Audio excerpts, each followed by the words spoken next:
Bienvenue sur Histoire et Traditions berbères, la chaîne dédiée à l'exploration de l'héritage, de la culture et des figures emblématiques du monde berbère.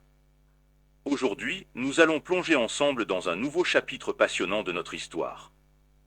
Alors, installez-vous confortablement et découvrez avec nous l'incroyable parcours de nos ancêtres et personnalités qui ont façonné notre identité. Zinedine Yazid Zidane, plus communément appelé Zizou, est bien plus qu'une légende du football.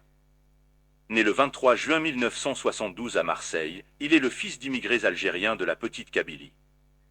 Zinedine Zidane a marqué l'histoire non seulement par ses exploits sportifs, mais aussi par son parcours personnel et son héritage culturel. Ce géant du sport, devenu icône mondiale, porte fièrement ses racines berbères et inspire des millions de personnes à travers le monde. Partie 1, des racines kabyles à l'enfance marseillaise. Zinedine Zidane est né dans le quartier populaire de la Castellane à Marseille, de parents algériens originaires de la Kabylie. Son père, Smaïl Zidane, a quitté son village natal d'Agemounat Slimane, dans la wilaya de Béjaïa, pour la France en 1953, avant de rencontrer et d'épouser Malika, une Marseillaise d'origine algérienne. Ensemble, ils ont bâti une vie modeste mais digne dans les quartiers populaires de la cité phocéenne. Zidane a grandi dans un environnement multiculturel, marqué par la solidarité des quartiers, mais aussi par des défis socio-économiques.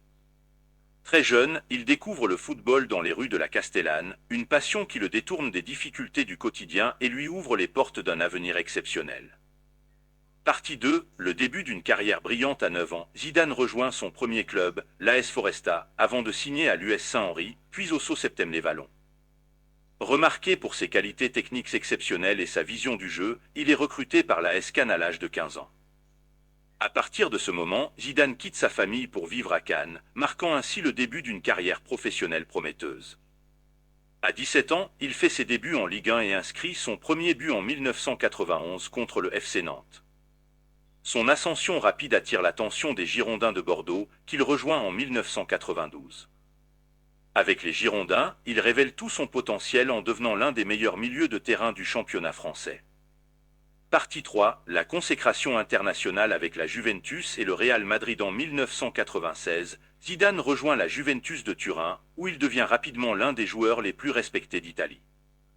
Ses performances lui valent de nombreux titres, dont le Ballon d'Or en 1998. La même année, il mène l'équipe de France à la victoire en Coupe du Monde, inscrivant 2 buts mémorables en finale contre le Brésil.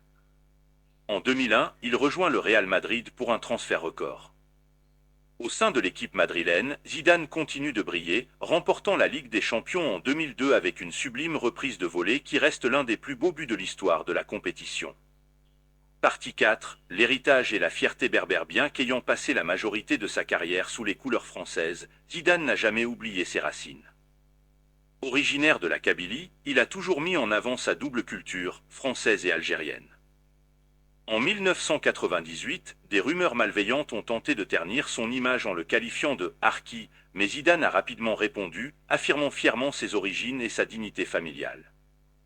À travers ses succès, Zinedine Zidane est devenu une source d'inspiration pour la jeunesse kabyle et pour les communautés immigrées à travers le monde. Sa capacité à rester humble malgré la gloire est une leçon de vie pour tous. Partie 5, la légende continue aujourd'hui. Zidane continue de marquer le monde du football, mais cette fois en tant qu'entraîneur. Après avoir mené le Real Madrid à de nombreux succès, il reste un modèle d'excellence et de leadership. Zidane n'est plus qu'un joueur de football, il est le symbole d'une réussite construite sur le travail, l'humilité et la persévérance, tout en portant haut les valeurs de ses ancêtres kabyles. Merci d'avoir suivi cette vidéo sur Histoire et Traditions berbères. Si le sujet vous a intéressé, n'oubliez pas de liker, de partager et de vous abonner pour ne rien manquer des prochaines publications. Laissez-nous vos commentaires et dites-nous quel autre sujet vous aimeriez découvrir. À bientôt pour une nouvelle vidéo sur notre riche héritage berbère.